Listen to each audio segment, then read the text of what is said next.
तरफ से structural analysis में मैट्रिक्स मेथड ऑफ एनालिसिस के बारे में हम यहाँ पर डिस्कस कर रहे हैं। मैट्रिक्स मेथड के थ्रू हम किसी भी बीम में डिफ्लेक्शन कैलकुलेट कर सकते हैं। यहाँ पर दो मेथड होते हैं मैट्रिक्स मेथड के, फ्लेक्सिबिलिटी और स्टिफनेस।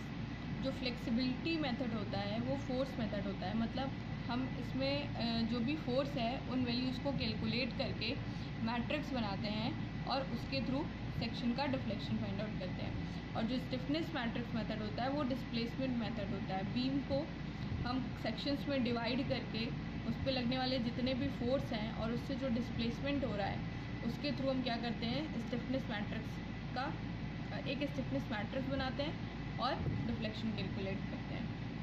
अब यहाँ पर एक जो फ्लेक्सिबिलिटी मैट्रिक्स मेथड की बात कर रहे हैं हम सबसे पहले, तो ये एक बीम देख रहे होंगे आप। सबसे मेन इम्पॉर्टेंट बात है जो भी फ्लेक्सिबिलिटी मैट्रिक्स मेथड की जो हम यहाँ पर लिखा हुआ है, इसमें हमें आपको डिग्री ऑफ स्टैटिक इनडिटर्मिनेसी निकालनी होती है, ठीक है, DS। इस बीम में कितने स्टैटिक डिटर्मिनेसी है ये फ्लेक्सिबिलिटी मेथड में यूज़ करते हैं। तो यहाँ पर आपको कितने दिख रहे हैं, ये रिडंडेंट जो भी है यहाँ पे 1, 2 और 3, तो इसकी जो DS हो जाएगा वो 3 हो जाएगा, क्योंकि 3 नंबर ऑफ फोर्सेस यहाँ पे दिखाई दे रहा है। इसके बाद मैंने इसको यहाँ पर इस फिगर को और थोड़ा एक्सप्लेन कर दिया है कि 3 नंबर ऑफ फोर्सेस जो है रिएक्शन नीचे की तरफ जा रहे हैं। P और Q लोड है, इसकी वजह से Δ1 और Δ2 डिफ्लेक्शन ये दे रहा है। अगर इसी पे RB और RC अगर काम कर रहे हैं और यहाँ के सेक्शन पर RD काम कर रहा है तो इस तरीके से डिफ्लेक्शन मिल रहा है। तो यहाँ पे कुछ डिफ्लेक्शन मिलेगा Δ1, यहाँ पे Δ2 और यहाँ पर इन दोनों का समेशन। तो इस तरीके से ये बीम का कई पार्ट में डिवाइड करके हम मेथड को फाइंड आउट करते हैं। इसके बाद जो हमें करना होता है, 3 सेक्शन है हमारे पास। सबसे पहले यूनिट लोड, जब हम DS निकाल लेते हैं तो इसके बाद एक एक section per unit load apply करते हैं। सबसे पहले 1 पर अप्लाई किया, इस 1 के कारण 2 और 3 पर जो भी इफेक्ट आ रहा है वो फाइंड आउट करेंगे। लिखा है यहाँ पे FIJ, displacement in the I direction due to unit load applied at J। तो एक डायरेक्शन यानी कि J डायरेक्शन में हम क्या करेंगे, फोर्स अप्लाइड करेंगे या लोड अप्लाई करेंगे, और I में क्या देखेंगे, उसका डिस्प्लेसमेंट देखेंगे। उसी तरीके से यूनिट लोड चेंज करेंगे, सेकंड पर बात करेंगे और इन दोनों पे हम देखेंगे, ठीक है। उसी के बाद हम यहाँ पर थर्ड पॉइंट पे यूनिट लोड अप्लाई करेंगे और इन तीनों सेक्शन पे इसका लोड डिफ्लेक्शन देखेंगे। यहाँ से डिफ्लेक्शन का रिएक्शन जो हमने लिखा हुआ है, Δ1 क्या, RB, F11, RC, F12 और RD, क्योंकि ये पॉइंट है B, ये C और ये D। तो इस तरीके से 3 रिएक्शन ऑफ इक्वेशन भी आप फाइंड आउट कर सकते हैं। एक ये तरीका है आपका पूरा मैट्रिक्स फाइंड करने का। इसका मतलब F11, F12, F13, F21, F22, F23 और F31, F32 और F33। तो इस तरीके से क्या हो गया, आपका एक मैट्रिक्स बन गई फ्लेक्सिबिलिटी मेथड के। अब यहाँ पर डिटर्मिनेशन ऑफ फ्लेक्सिबिलिटी मैट्रिक्स लिखा हुआ है, कैसे फाइंड आउट करते हैं। To obtain the jth column of flexibility matrix, unit load. देखिए जैसे पहला मैंने आपको बताया कि जिस डायरेक्शन में आप यूनिट लोड अप्लाइड करते हैं उसके अपोजिट डायरेक्शन में हम डिस्प्लेसमेंट देख लेते हैं। J कोऑर्डिनेट पे अगर हम यूनिट लोड अप्लाई करते हैं तो direction displacement are calculated in all the coordinate direction, मतलब उसके अलावा जितने भी डायरेक्शंस बच रहे हैं उस पर हम उसका डिस्प्लेसमेंट चेक कर लेंगे। अब F1J की बात हो रही है तो यह एलिमेंट, यहाँ पर ये एलिमेंट है रो का और J क्या है, कॉलम है। या डिस्प्लेसमेंट या J पे हम क्या कर रहे हैं, यूनिट लोड अप्लाइड कर रहे हैं फॉर द डिस्प्लेसमेंट इन 1।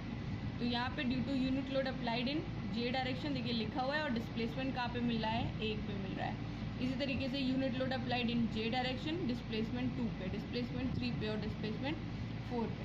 तो इस तरीके से इसका मेन फंक्शन ये है। फ्लेक्सिबिलिटी मैट्रिक्स मेथड को एक बार मैं फिर एक्सप्लेन कर दूँ। सबसे पहले आपको फाइंड आउट करना होता है डिग्री ऑफ स्टैटिक डिटर्मिनेसी। उसके बाद आपको पर एवरी सेक्शन पे एक यूनिट लोड लगाना होता है। जिस सेक्शन पर आप लोड अप्लाइड कर रहे हैं उसके अदर सेक्शंस पे, अदर कोऑर्डिनेट पे, अदर कोऑर्डिनेट डायरेक्शन पे आपको क्या डिस्प्लेसमेंट फाइंड आउट करना होता है। यहाँ पर एक क्वेश्चन लिया है मैंने, फाइंड द फ्लेक्सिबिलिटी मैट्रिक्स। ठीक है, एक सिंपल बीम है, इस बीम में यहाँ पर जो है हमें फाइंड आउट करना है। यहाँ पे मैंने डीएस नहीं निकाला है एक्चुअली। अगर आपको ऑब्जेक्टिव क्वेश्चन मिलेंगे तो वहाँ पे आपको स्टैटिक डिटर्मिनेसी निकालनी होगी, क्योंकि वो ये डिफाइन करेगी कितने नंबर ऑफ रिएक्शन आपको यहाँ लगाने हैं। तो ये एक डायरेक्ट क्वेश्चन मैंने ले लिया है। यहाँ पर तीनों डायरेक्शन में जो है वो अलग अलग फोर्स लग रहा है। पहला 1 में हॉरिजॉन्टल डायरेक्शन में एक फोर्स लग रहा है, यहाँ पर वर्टिकल में, और 3 जो है वो एक मोमेंट दे रहा है। अब फर्स्ट कॉलम की बात करते हैं, अप्लाई यूनिट लोड इन 1। तो जब 1 डायरेक्शन में आपने यूनिट लोड अप्लाइड किया, ठीक है, तो इस डायरेक्शन में आपको क्या मिला, P इंटू एल अपॉन ए ई। एक का यूनिट लोड अप्लाइड किया है तो ये क्या हो गया, 1 इंटू एल अपॉन ए ई।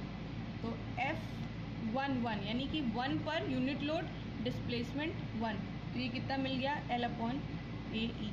अगर F21 की बात करें, 1 पर यूनिट लोड, 2 पे डिस्प्लेसमेंट, 0 मिलेगा, 2 पे कोई डिस्प्लेसमेंट नहीं होगा। उसके बाद F31 की बात करें, ये भी हमको 0 मिलेगा, क्योंकि 1 के कारण मोमेंट पे कोई इफेक्ट नहीं पड़ने वाला है। ठीक है, आगे देखते हैं, सेकंड कॉलम की बात करते हैं। ठीक है, सेकंड कॉलम जो है, अब हमको क्या करना है, सेकंड पॉइंट पे या सेकंड डायरेक्शन में हमको कोऑर्डिनेट पे यूनिट लोड अप्लाई करना है। वो क्या है, अपवर्ड डायरेक्शन में हमने 1 का यूनिट लोड अप्लाई कर दिया। अब अगर ये सेक्शन ऊपर की तरफ जा रहा है, तो आपने पढ़ा होगा, अगर एक कैंटिलीवर बीम है तो उसके लिए जो थीटा मिलेगा हमको, वो कितना मिलेगा, L² अपॉन 2EI। ठीक है, और अगर डिफ्लेक्शन निकालना चाहे तो L का क्यूब अपॉन 3EI।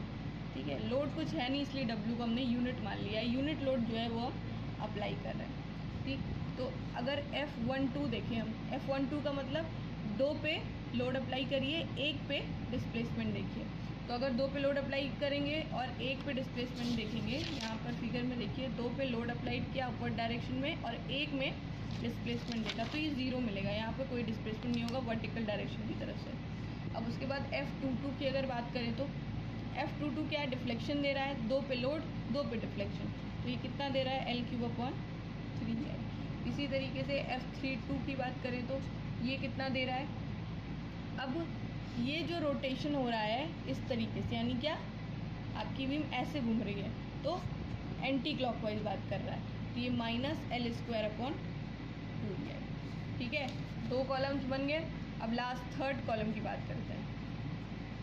3 कॉलम इसीलिए बन रहे हैं क्योंकि 3 डायरेक्शन में या 3 कोऑर्डिनेट डायरेक्शन में हमको लोड मिल रहा है। अब अगर थर्ड की बात करें, यानी मोमेंट की बात करें, तो अगर हमने यूनिट का मोमेंट अप्लाई किया है, तो अगर यूनिट लोड का मोमेंट अप्लाई किया है तो थीटा यहाँ से क्या मिल जाएगा, ये कुछ ऐसे मिलेगा, और थीटा मिलेगा हमको 1 इंटू एल अपॉन 2EI, और डेल्टा मिलेगा हमको 1 इंटू L² अपॉन 2EI। एक चीज़ और है, हमेशा ये ध्यान रखिएगा, अगर आप सेक्शन में डिटर्मिनेसी निकालते हैं, DS निकालते हैं, हाँ, और अगर 2 या 1 जो भी आ रही है, तो आप सबसे पहले मोमेंट अप्लाई करिएगा, क्योंकि रिएक्शन अप्लाई करना थोड़ा सा टफ पड़ता है in comparison of moment. Moment के लिए रिएक्शन, डिफ्लेक्शन और थीटा निकालना बहुत ही सिंपल हो जाता है। तो F13 की अगर बात करें तो 0 है, 3 के कारण 1 पे कोई इफेक्ट नहीं है। उसके बाद F23 की बात करें तो, अगर 23 की बात करें तो ये भी उल्टे अपोजिट डायरेक्शन में लग रहा है, L² अपॉन 2EI।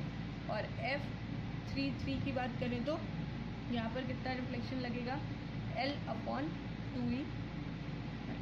ठीक है, तो इस तरीके से आपको तीनों कॉलम्स मिल गए। अब अगर हम यहाँ पे मैट्रिक्स बनाना चाहें तो ये क्या मिलेगी, शुरू में कितनी थी हमें, L अपॉन AE, ये हो गई L अपॉन AE, 0, ये 0, ये 0।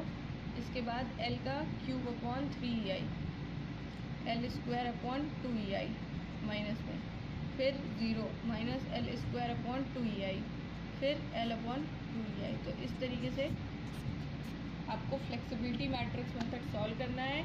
और कोई भी ऑब्जेक्टिव क्वेश्चंस हैं अगर आपके, तो आप इस सेक्शन में पूछ सकते हैं इसमें, ताकि उस ऑब्जेक्टिव क्वेश्चन को हम यहाँ पर नीचे सॉल्व करके आपको दिखा सकें।